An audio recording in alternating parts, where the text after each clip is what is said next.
नहीं, क्योंकि मैसेज की बात की तो मैं थोड़ा सा इसमें पॉलिटिकल मैसेज की भी बात जोड़ देता हूं कि बड़ी चर्चा थी लोकसभा चुनाव के नतीजे के बाद जब S HM TV on screen exclusive live visuals చూస్తూ ఉన్నాం.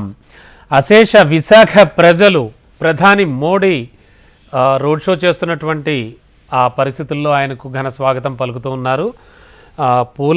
పూలతో కూడా వాళ్ళు పూల జల్లులు కురిపిస్తూ ఉన్నారు. రోడ్ షో జరుగుతున్న మొత్తం ఆ ప్రాంతం అంతా కూడా. విశాఖకు ప్రధాని మోడీ చేరుకున్న తర్వాత ఎయిర్పోర్ట్ నుంచి స్వాగత లాంఛనాలతో కూడా తోడుకొని వచ్చారు ఏపీ సీఎం చంద్రబాబు నాయుడు, అలాగే AP deputy CM Pawan Kalyan. ప్రస్తుతానికి రోడ్ షో అయితే కొనసాగుతోంది. చంద్రబాబు పవన్ కళ్యాణ్ ఘన స్వాగతం పలికిన అనంతరం ఆ రోడ్ షో మొత్తం కొనసాగుతోంది. వారితో పాటు ఆ వాహనంపై ఏపీ బీజేపీ చీఫ్ పురంధేశ్వరి మొత్తం అంతా కూడా ముఖ్య నేతలంతా కూడా ఆ వాహనంపై ఉన్నారు. అండ్ ప్రస్తుతం రోడ్ షో కొనసాగుతోంది. ఈ రోడ్ షోలో భాగంగా అలాగే ఈ విశాఖ పర్యటనలో భాగంగా ప్రధాని మోడీ పలు ప్రతిష్టాత్మకమైనటువంటి ప్రాజెక్టులన్నీ కూడా ప్రారంభిస్తారని తెలుస్తోంది. ముఖ్యంగా ఎన్నో ఏళ్లుగా ఊరిస్తున్నటువంటి విశాఖ రైల్వే జోన్కి సంబంధించి ఒక క్లారిటీ వస్తుందని, అలాగే ఇతర కీలక పరిశ్రమలకు ప్రధాని నరేంద్ర మోడీ శంకుస్థాపనలు ప్రారంభోత్సవాలు కూడా చేస్తారని చెప్తూ ఉన్నారు. ఇంకా పారిశ్రామిక రంగానికి ఊపిరిలూతూ ఊతమిచ్చేలా ఉత్తరాంధ్ర ముఖ చిత్రాన్ని సమూలంగా మార్చే పలు ప్రాజెక్టులు ఈ జాబితాలో ఉంటాయని చెప్తూ ఉన్నారు. ఇక అనకాపల్లి జిల్లాలో ఎన్టీపీసీ గ్రీన్ హైడ్రోజన్ హబ్, అలాగే బల్క్ డ్రగ్ పార్క్, దీనికి ప్రధాని అంకురార్పణ చేస్తారు. కొత్తగా రైల్వే లైన్లు, డబ్లింగ్, విద్యుదీకరణ పనులతో పాటు జాతీయ రహదారులను కూడా ప్రారంభించి జాతికి అంకితం చేస్తారు. చెన్నై, బెంగళూరు పారిశ్రామిక వాళ్ళలో భాగంగా క్రిజ్ సిటీ అభివృద్ధికి శ్రీకారం చుట్టనున్నారు ప్రధాని మోడీ. ప్రజెంట్ ఏం జరుగుతోంది, ఇంకా ఎంతసేపు ఈ రోడ్ షో కొనసాగనుంది, అక్కడ సిచ్యువేషన్స్ వివరించడానికి మా కరెస్పాండెంట్ అనురాధ సిద్ధంగా ఉన్నారు. అనురాధ, ఈ రోడ్ షో ఇంకా ఎంతసేపు కొనసాగనుంది? ఆల్రెడీ ఎన్ని కిలోమీటర్ల మేర రోడ్ షో చేయనున్నారు? ప్రస్తుతానికి సిచ్యువేషన్ ఏంటి? అక్కడ భద్రత ఏర్పాట్లు ముఖ్యంగా ఎలా ఉన్నాయి? రమణ, ప్రస్తుతం చాలా ఉత్సాహంగా ముగ్గురు నేతలు కూడా ప్రధానంగా ఓపెన్ టాప్ వెహికల్ లో రోడ్ షోని నిర్వహిస్తూ ప్రజలకు అభివాదం చేస్తూ చాలా ఉత్సాహంగా ఈ రోడ్ షోలో పాల్గొని వెళ్తున్నారు. ఇప్పుడే సభా ప్రాంగణానికి చేరుకున్నారు. మరి కాసేపట్లో ప్రధాన వేదికని వీళ్ళంతా కూడా ఆసీనులవుతారు.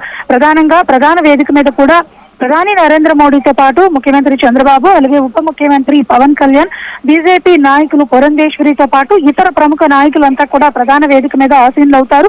ప్రధానంగా 3 లక్షల మంది ప్రజలు ఈ సభకి హాజరయ్యారు. ఈ సభకి సంబంధించి ప్రధాన నేతల్లో ప్రధానమంత్రి నరేంద్ర మోడీ ముఖ్యంగా 2 లక్షల కోట్ల రూపాయల ప్రాజెక్టులకు సంబంధించి శంకుస్థాపనలు, ప్రారంభోత్సవాలు చేయనున్నారు.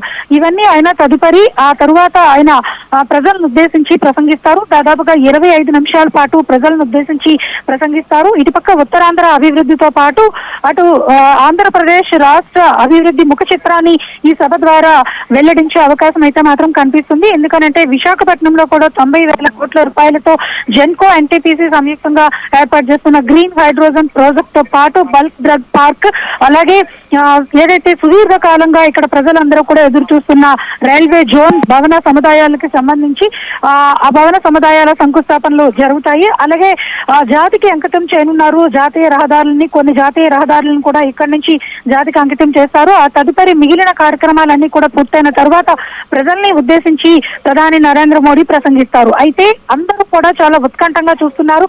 ఇన్ని వరాలు ఇచ్చిన నరేంద్ర మోడీ విశాఖపట్నంకి ఎప్పటి నుంచో కూడా ఒక పెద్ద సమస్యగా ఉండిపోయిన స్టీల్ ప్లాంట్ మీద ఎలాంటి ప్రసంగం చేస్తారు, స్టీల్ ప్లాంట్ ప్రస్తావన ఆయన చేస్తారా లేదా అన్న అంశాలకు సంబంధించి కూడా చాలా ఉత్కంఠత అయితే మాత్రం ప్రస్తుతం ఇంకా ఇక్కడ కొనసాగుతూనే ఉంది. ప్రజలందరూ కూడా దాని గురించి చర్చించుకుంటూ ఉన్నారు. స్టీల్ ప్లాంట్ మీద ఏదైనా ఒక కీలకమైన ప్రసంగం ఆయన చేస్తారా, లేకపోతే దీన్ని అపరిష్కృతంగానే వదిలేసి వెళ్తారా అన్న పెద్ద ఆలోచన అయితే మాత్రం ఇక్కడ ప్రజలందరికీ కూడా ఉంది. రాష్ట్ర ప్రజలందరూ కూడా దీని మీద ఎదురు చూస్తూ ఉన్నారు. ముఖ్యంగా ఈ ఏదైతే ప్రాజెక్ట్స్ ఉన్నాయో ఈ ప్రాజెక్ట్స్ అన్ని కూడా మొత్తం రాష్ట్ర సమగ్ర అభివృద్ధికి తోడ్పాటునిచ్చే విధంగా ఉంటాయి. అలాగే కూటమి ప్రభుత్వం సుపరిపాలన అందించే విధంగా మొత్తం కూటమి ప్రభుత్వం తమ పాలన దక్షతని చూపించే విధంగా ఈ కార్యక్రమం అనేది వాళ్ళు ప్రధానంగా ఎలివేట్ చేసే అవకాశం అయితే ఉంది. ప్రజలకి ప్రధానంగా వీళ్ళందరూ కూడా కూటమి ప్రభుత్వంలో చేస్తున్న అభివృద్ధి పనులు కానీ లేకపోతే భవిష్యత్తు ప్రణాళికను కానీ ప్రజలందరికీ కూడా వాళ్ళు చెప్పే ఒక కార్యక్రమంగా ఈ సభని తీసుకోవచ్చు. ముఖ్యంగా కూటమి నేతలంతా కూడా 6 నెలలు అంటే ప్రభుత్వం ఏర్పడిన తర్వాత 6 నెలలు పూర్తయిన సందర్భంగా ఇది ఒక విజయోత్సవ సభగా కూడా నిర్వహిస్తూ ఉన్నారు.